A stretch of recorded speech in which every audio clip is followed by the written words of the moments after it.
is like being born. Oh, okay. That's okay.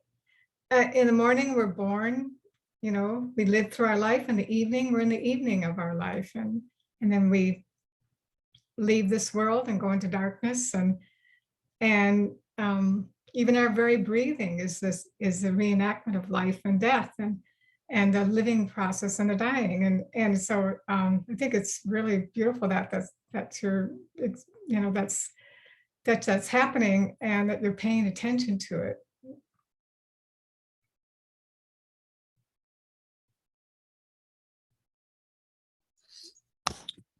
I'd like to chip in also. Yes. Cool. Are you interested in collaboration, Marianne? Yeah, what kind of collaboration? Weaving traditions together. It seems like what you have here is pretty powerful, and it's very complementary with the tradition of wellness support that I've been developing over the years. I'm twice trained in peer support and once trained in peer wellness support. This is what I do in the area, and I'm fairly well known throughout the nation and the world in the peer community, which is vast, of course, so much lived experience that we represent. But specifically, what brings us to resilience and the ability to be ourselves more so, and uncover the buried gifts in our consciousness, you know. And I'm currently merging with the permaculture. So recovery and permaculture are really very, very much compatible, complementary. And it's complex. So you may be able to help with that in some way. And considering we're in a similar geographic proximity is convenient. So like the Tao, the yin and the yang, these are very, very important forces and themes in this tradition, because I think that, in my personal opinion, disorders, unwellness occurs because we don't mind the balance, and when it's appropriate to shift and transition in the continuum, we get stuck too much and it spirals into extremes. So this is just very, very complementary with what I'm already doing, and I would like to explore some opportunities to collaborate. Well, thank you. I put my email in the chat, and that's for anybody else who wants to contact me. Yeah. Comes at a very good time. Thank you very much. And thank you for being here. Yeah, my pleasure. I don't know if I shared this with you already, so I'm going to share it with you again, and hopefully maybe you can be a presenter in one of our upcoming webinars, because this is what we want to be sharing so that awareness grows and grows and grows. This is a 7-minute video that I created from our 6 hours of webinar footage, the first 3, and hopefully you'll be able to look at it in the near future and discover how we assemble this crew of champions of the ripple effect. Each one of us touch each other's lives and ripples go out, impressing and revitalizing nature in our fields. My pleasure. Thanks.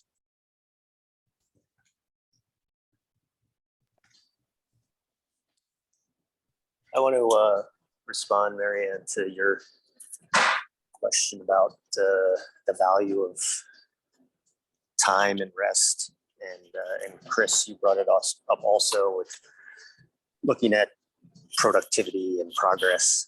And, you know, I think it's just so important that we all work, especially in this realm of the creation of art and propagating art into the world, of realigning what the measurement of wealth is. You know, you brought up, Marianne, that you never realized you were poor, quote unquote poor, until you moved to the city. But you know, the vast richness, your vast wealth, far outweighed your material lack of materiality. And I you know, the value of time, the value of rest, the value of land, the value of all our kin are tremendously undervalued in our financial and economic measurement structure. And that needs to be righted. And certainly for me, I think art is an important mechanism in getting people to recognize that there is other measurement of value other than monetary.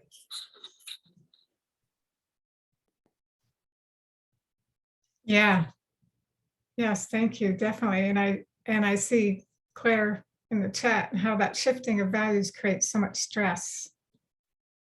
Yeah, it's just crazy. We have all these stress reduction programs and all these things that help us to heal from the crazy way of life that we live in. I participated in John Kabat-Zinn's he started the program at UMass Medical Center, stress reduction program. I was one of his first students. And, you know, that was back in 1990, you know, I still, in my mind, I go back to things I learned there.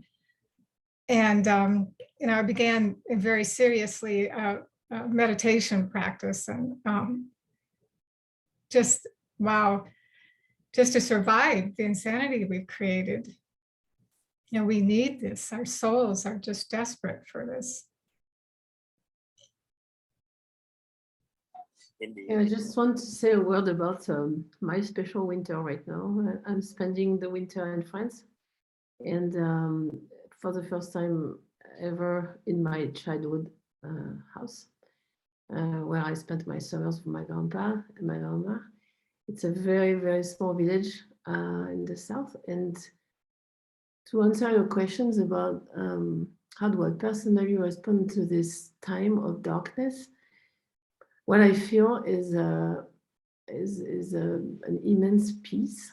It's very slow here. It's really slow. Coming from the Bay Area, it's, I want to say it's night and day, no pun intended, but it's pretty crazy how slow it is. And I take it all.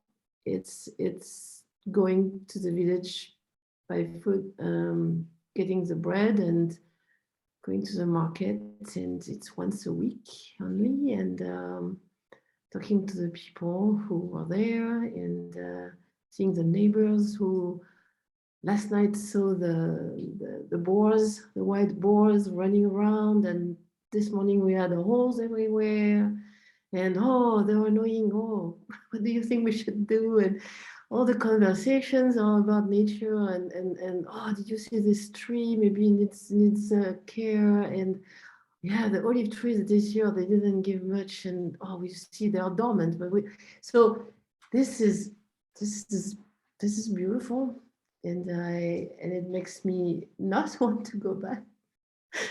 I don't think it's just winter. The level of creativity, I'm not doing much, but I'm thinking a lot. So it's like this, yeah, it's inspiring. It's cold and not cold, it depends. I'm waiting for the sun in the morning because the house is on the hill, and the sun right now shows up at 9.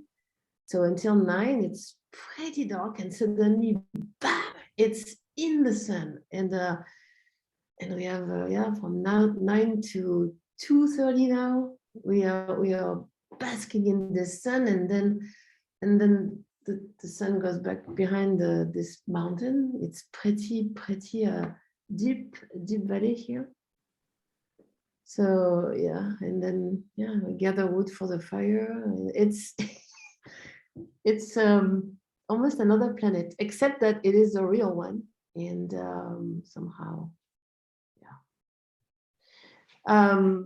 It's interesting because what's next for Earth is the shifting cultural stories, and I think that's what it is. When you were talking about the circle, Marianne, and I feel like I went very, very far in the world, and I lived in many places, and here I am coming back to my beloved childhood place where I yeah, I ate tomatoes on the plant of my grandpa, telling me stories about the robins and all the animals, and I went very, very, very far to finally be here again. It's interesting. I want to come live there. Can I come visit you? Oh, this is wonderful. I mean, it just sounds really idyllic. It just, wow. Yeah, I've had a yearning for that. And I have found myself over the years, just recently, a yearning to go back and visit my childhood home and go back and just, walk the streets and,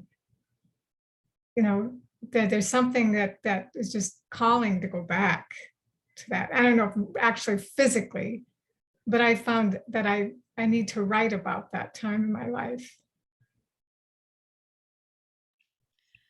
Mark, I noticed you just put your camera on. Is there, and Christina, lovely to hear your voice too. If there's anything both or either of you would like to share, it would be an honor. Yeah, thank you. I'm feeling into something that feels like wants to be shared. So thank you for the invitation. And Marianne, thank you for all that you've brought forth here in turning off the lights into the darkness. So all of this conversation is bringing forth this story of Ouroboros, right? And the snake that bites its tail. And I'm sitting with a painting in mind, and I'm going to try and paint that with some words here for you to help us see what I'm seeing. And this idea that the seasons, the cycles that lead us into darkness, that winter that we're, we experience and have for millennia, of this getting darker and darker and darker when that comes on. And that when we come out of that,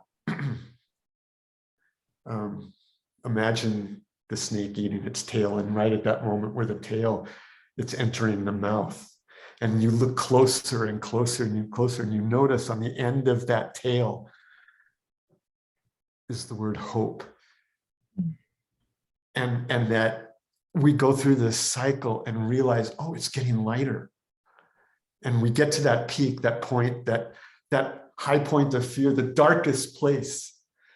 And then there's a moment where we realize that, in fact, it's not about being frightened, but it's just the cycle that we go through and the experience that we have. And in that painting, I'm feeling being a child, being young, and being afraid of the dark. And all that conjured. And I feel that experience of remembering there was no fear because it was all conjured, those monsters in the dark. And that I love now to wake up into the darkness and watch the day come upon us, to experience that pure sense of hope. That's the painting that's just come upon me because of what you've shared and everybody's felt into. Thank you. Thank you, Mark. I've been thinking about this question of how do I respond to darkness, and I mostly find it frightening. And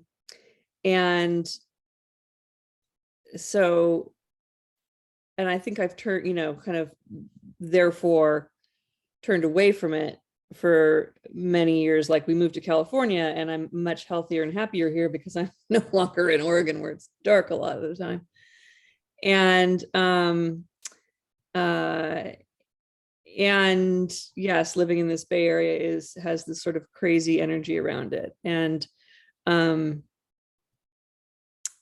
but just recently, and I really kind of got dropped on my head this past year into a very dark patch, and it made me come to terms with it and really turn toward it in a way that has been really interesting. And there have been some interesting books I've been reading, a lot of Jungian sort of books, because they're all about shadow, and Robert Johnson's Owning Your Own Shadow is a good one. And And I'm really for the first time learning about Jung's whole process of, he went into very deep introspective period in the from 1913 to 1930, and did this, he called it,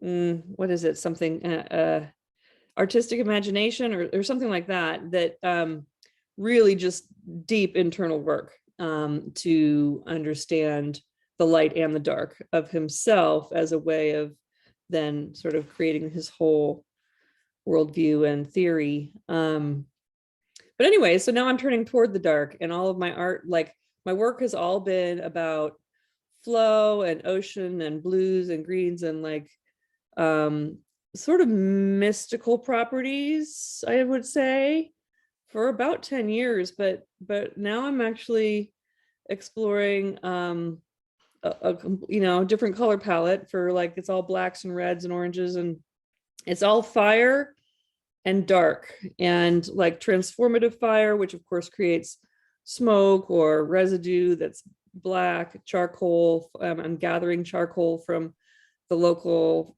fires from recent years. And yeah, it's a very beginning of an exploration for me. But it's, you know, I think just wanted to say that I'm turning toward it and not away from it. And it's very interesting terrain.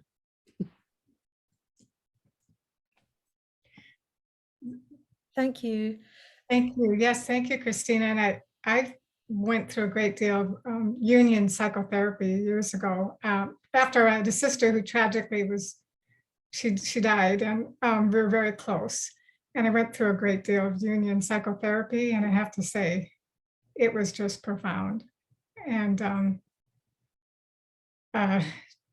just anyway, I can't say enough about it. But thank you for bringing that up, because Carl Jung, you know, that's a wonderful time if you're not familiar with that body of work to look into it. But it's very, very healing and helpful.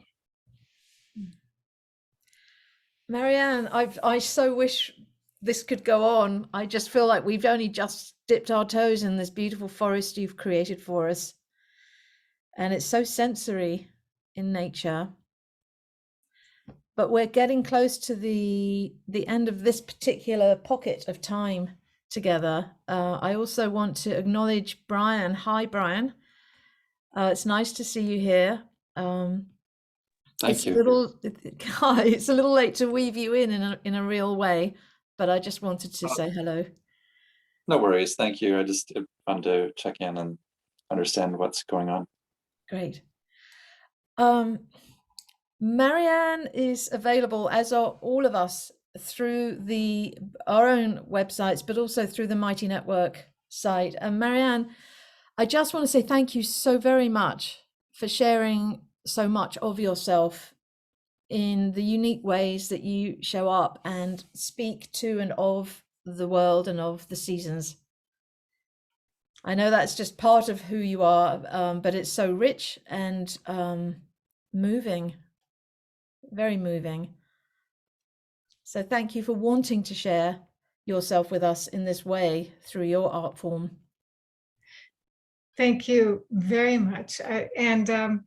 You know, as a teacher for 40 years and used to getting up and doing presentations and talking, but I say it's never easy for me. I'm very much an introvert. So it's, you know, but I've just so graciously, you guys have been so wonderful. You're just made it very safe space to feel like to share these things. And I also just thought I'd mention that I was talking with Clare about perhaps exploring something called neurographics.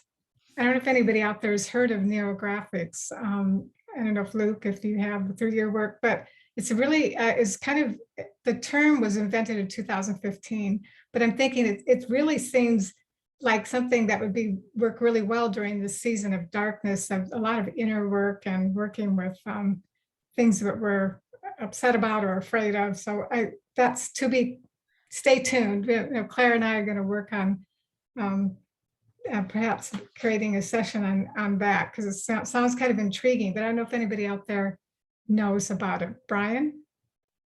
Oh, Marianne, I just wanted to ask you if there was a particular body of Jungian work that you were referring to as being particularly helpful.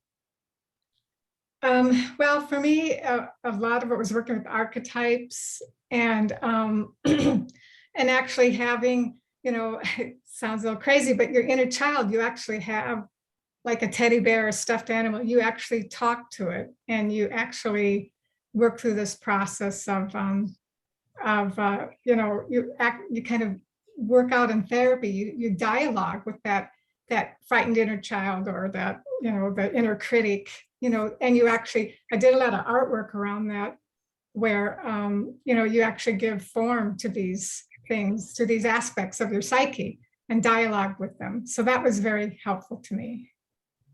Excellent, thank you. Thank And you. I'd also just quickly mention, so I've just bought Jung's Red Book, which is the sort of the diaristic record of this long period of his life where he was doing this introspective work. And it wasn't only published in 2009. It was not published while he was alive. It was a unique work, and the family was in conflict about whether to put it out. So anyway, it's very, very interesting, and just as another resource about this, like going, turning toward the shadow. Wonderful. Can you, I seem to have lost my screen. Yeah, so Marianne, because of time, I'm just sharing the forum where people can carry on this conversation. And I just wanted to show people, if you click on the link in the chat, you will be able to join this environment. This is GRC Arts. And there's poetry there. This is from a local poet who has actually won some awards. And then this is also where you'll find the information about events. I want to leave a minute for Christopher to share what he's going to be presenting next week, because he's the co-host of the space and happens to be presenting next week. So do join us here, because it's the best way to share and keep the conversation sort of fecund and alive. So I'm going to stop sharing that right now. And Christopher, is there something you could let us know about next week so that we can anticipate? Sure. Hold on, sorry. I'm in a public space, so it's difficult to talk. Yes, so next week we're going to be diving into the idea that culture, the arts, can be an ally to climate justice and